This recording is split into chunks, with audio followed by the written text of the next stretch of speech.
Hello everyone, my name is Francis August R. Rarugal and together with my groupmates Miguel Jacela and Eliza Joy Lopez, we are here to present to you our case study about an environmental management plan for the city of Davao, Philippines. This would be the outline of the report. First, background of project. Second, objectives. Third, projected population. Fourth, applicable environmental laws and policies. 5. Key stakeholders. 6. Analysis of environmental problems. 7. Development programs for the environment. 8. Activities, time frame, and estimated cost. And 9. Conclusion and recommendations. First, project background. Davao City is located in southern Mindanao. It has a land area of 2,443.61 kilometers squared and its population as determined in 2015 was 1,632,991, making it as a third populous city in the country after Quezon City and Manila, and the most populous in Mindanao region. The estimated population of Davao City in 2020 would be 1,816,686. According to the Bureau of Local Government Finance, the annual regular revenue of the Davao City for the fiscal year of 2016 was almost 6.3 billion as shown in the Table 1. Next is the industries. Agriculture is the main industry of the people in the region, and because of its thickly forested area, wood processing is one of the major industries. Agriculture also remains the largest economic sector, comprising of banana, pineapple, coffee, and coconut plantations in the city. It is the island's leading exporter of fruits such as mangoes, pomelos, bananas, coconut products, pineapples, papayas, mangosteens, and cacao. Forested areas are fully developed for large-scale operators. The region at present is the biggest producer of lumber in the country. Also, fish industry is abundant in the city. This slide presents the ecosystems in Davao City. The Davao region is famous internationally because of its rich biodiversity. Davao City alone is home to several hectares of flower gardens home to the rare and indigenous Vanda sanderiana or waling-waling. International tourists find it hard to believe that the tropical Davao region can boast of hundreds of thousands pine trees growing all over Eden Nature and Resort Park. The Philippine eagle in Figure 3 is then second largest eagle in the world next to the harpy eagle of South America. The Philippine eagle was once called as the monkey-eating eagle because it was believed to prey only on monkeys, but it was found that the eagles also eat other animals such as chicken, wild pigs, and snakes. Waling-waling in Figure 4 was dubbed as the queen of Philippine orchids. The waling-waling is the rarest, most beautiful, and the most expensive among the thousands of orchid species in the country. Endemic only to the Philippines, this lovely flower grows on the trunks of tall tropical trees in the forests of Davao, Sultan Kudarat, and other parts of Mindanao.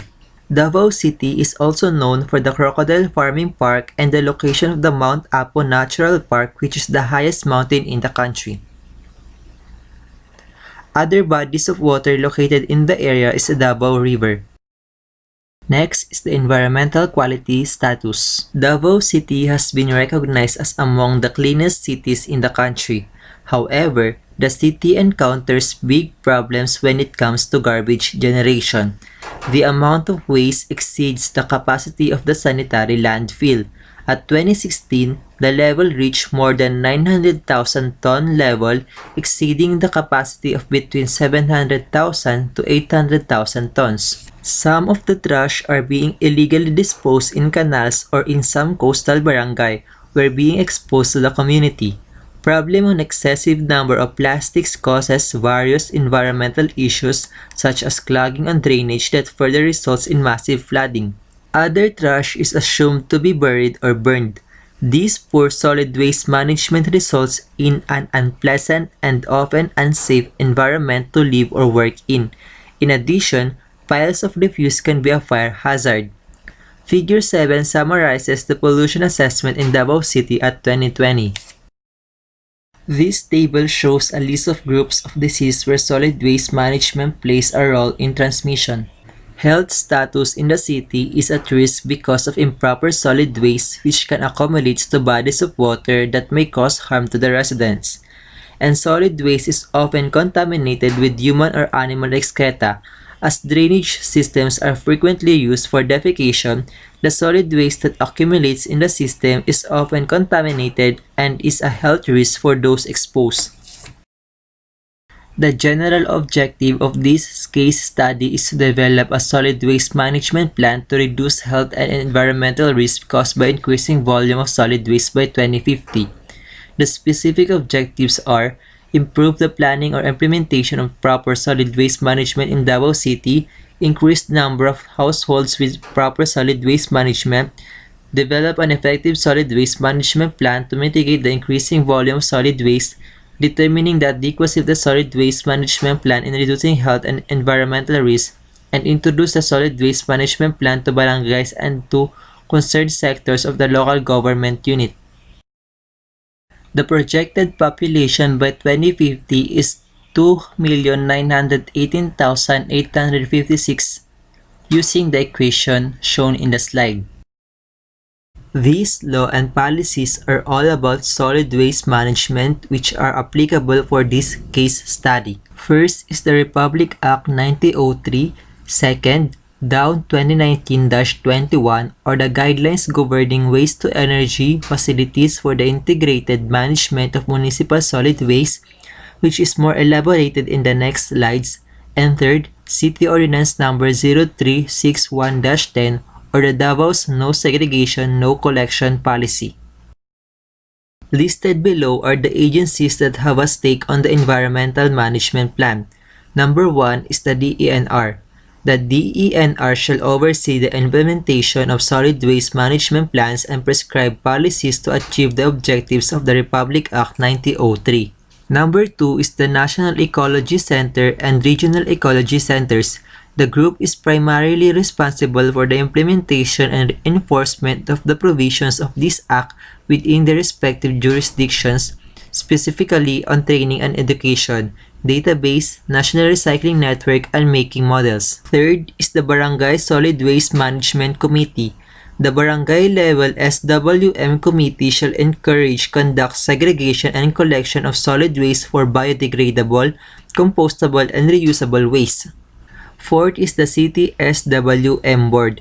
They develop the city solid waste management plan that shall ensure the long-term management of solid waste. They adopt measures to promote and ensure the viability and effective implementation of solid waste management programs in its component barangays. They monitor the implementation of the solid waste management plan through its various political subdivisions and in cooperation with the private sector and the NGOs, and they adopt specific revenue-generating measures to promote the viability of its solid waste management plan. Number 5 is the Department of Trade and Industry. They encourage national and local governments to purchase environmentally preferable products and services in order to support the solid waste management programs. It is stated that all government personnel shall seek to reduce the environmental damages associated with their purchases by increasing their acquisition of environmentally preferable products and services to the extent feasible, consistent with price, performance, availability, and safety considerations. And lastly, the Environmental Management Bureau.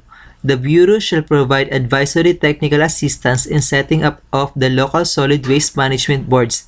The Commission shall provide the policy directions for the local solid waste management boards pursuant to Section 8, Rule 6 of the Implementing Rules and Regulations of the Act. Good day, I'm Jacela, and I'll be reporting the analysis of the problem. As discussed earlier, in the environmental quality status, Davao is hailed as one of the cleanest cities in the Philippines. However, the garbage problem is worsening because of rapid generation of waste due to growing population in the city. According to a 10-year integrated solid waste management plan in Davao City, the projected municipal solid waste volume in Davao City in the year 2045 will be over 1.6 million kilograms per day. So what would happen if the problem continually occurs by 2050? Significantly, the spread of the disease will be much more evident and it will generate a higher rate of mortality and morbidity. In addition to that, its effects on the environment will be more evident. A common source of local environmental pollution would be the decomposition of waste into constituent chemicals due to overloaded capacity in the landfills. And the gas released by decomposing garbage would be a primary environmental concern, specifically the byproduct of anaerobic respiration of bacteria, which thrive in landfills with high amounts of moisture. At maximum anaerobic decomposition, the methane concentration can reach up to 50% of the composition of landfill gas. So let's talk about our proposed development programs. First would be the 3 R's of Waste Minimization Program, which specifically talks about reduce, reuse, and recycle. Also included in the program is the promotion of waste minimization through awareness campaigns. Next is the improvement of solid waste management facilities. First is the thermal WTE plant or the thermal waste to energy plant. In the 21st century, incineration technology has advanced far beyond its crude origins.